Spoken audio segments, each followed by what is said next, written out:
Well, the VSD is a very interesting case, and I just wrote a piece that was published on Ariana Huffington's blog specifically about this issue. Why won't they open up the books?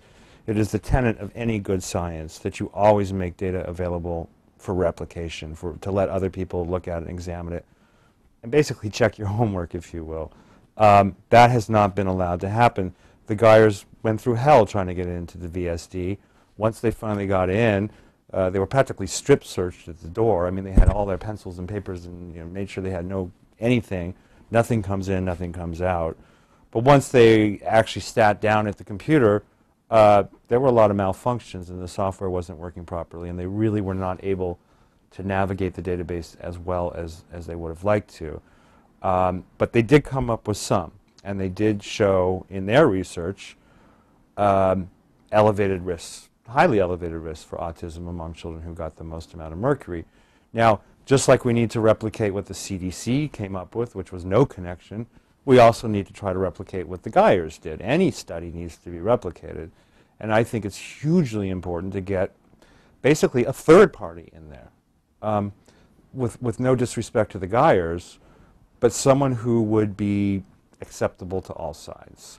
Someone possibly completely independent from this controversy, who has, not that the Geyers have an interest one way or the other, but a third party to go in, let's open the books and let's take a look. And they can come out and they can say, this is what we found. They can make their own analysis available for other people to critique.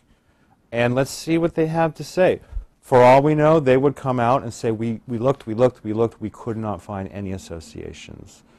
Or the associations we found were insignificant and really of no particular concern.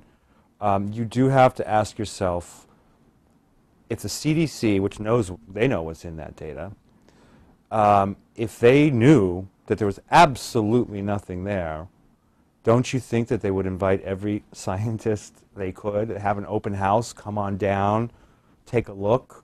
There's nothing there. You'll find out there's nothing there. They have two main reasons for restricting access. The first is the confidentiality of the patients.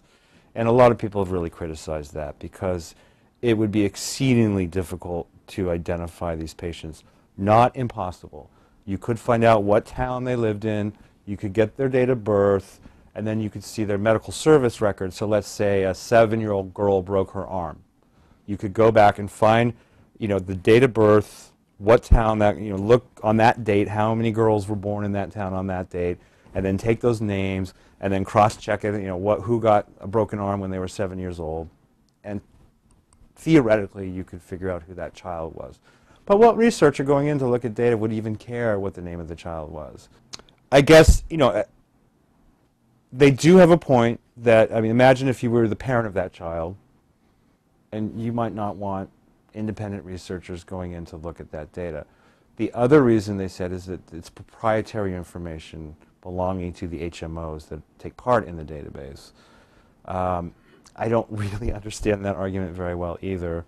I think most HMOs know how the other HMOs treat their patients. But the CDC said it would interrupt the free market economy to do this, that they need to respect the privacy of the HMOs as well as the privacy of the patients. But I don't think either of those are valid excuses, and they're going to run out of excuses pretty soon. I think they are going to have to open up the database. The IOM had a separate committee that issued a report earlier this year that said as much, and said, you need to make this data available to outside researchers.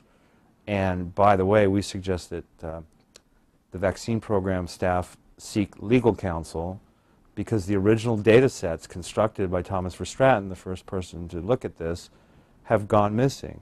They've been lost or destroyed. If that was done intentionally, that is a violation of the Federal Data Quality Act, and someone could go to jail for that. So not only do we not get in to see the raw data, we'll never get to see the original sets of, the actual children, the groups of children that he looked at, and it'll be extremely hard to reconstruct as far as I can tell.